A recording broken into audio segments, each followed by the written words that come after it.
Question, Bob asked, do you have any pointers for helping to identify the chiastic structure of a text? Oh, man.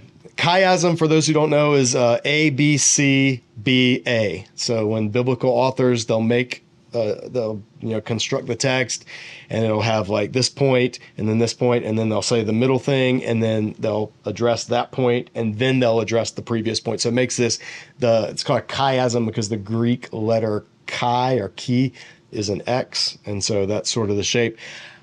The problem is that chiasms are, some people see chiasms everywhere. I just read last year, Jim Hamilton's book on typology, and I picked up an SBL, and it was like everything in that was a chiasm to him. And I was just thinking, I don't know, some of this seems a little forced. I don't know how obvious this is. So chiasm is one of those that sometimes it's super obvious. Sometimes you'd have to read in chunks. Like a good example is if you hint, okay, if you think something's a chiasm, then a couple of things. One is the points need to correspond. And if it's an almost chiasm, then it probably wasn't originally. But if you suspect it and you see, oh, these actually do correspond, then that's a strong argument that there's a chiasm there. The other thing is the middle point has to be the key. If there's something unique about the middle point. So like in Genesis, well, I have it in my Bible, which is right here in front of me. So in Genesis, in the flood account, I've actually done this. I don't know if this is going to show. Let me see if I can adjust my overhead cam to be able to pick up the colors really well. Okay. You may or may not be able to see the colors. I don't know.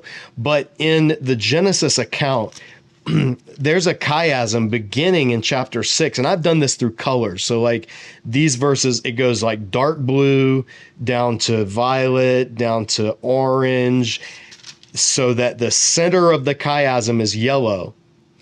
And the center of it is, but God remembered Noah. Like that's the middle of this whole section chiasm. Let me zoom in closer. And so, and then it goes back out to, gold, orange, red, back to violet, and then blue. So this is how, at a glance, and then it ends in the end of chapter 9.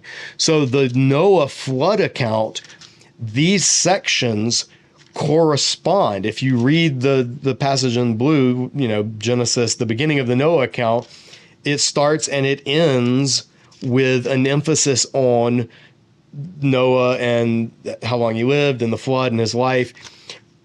The sections correspond. And this is, I'm trying to show it on camera. It's not that easy. And it's this is a complicated chiasm, but I think Gordon Wenham has demonstrated it, that this is what's happening.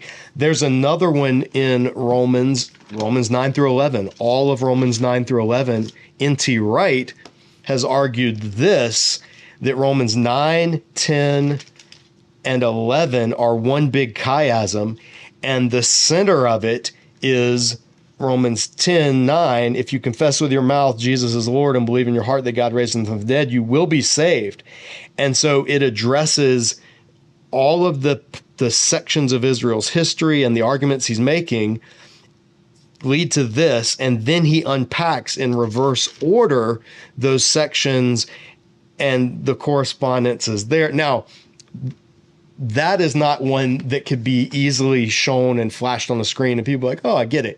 It's a complex argument. And N.T. Wright takes hundreds of pages in Paul and the faithfulness of God to make his case. Whether you find it compelling or not will be up to you. I find it compelling, but take that for what it's worth.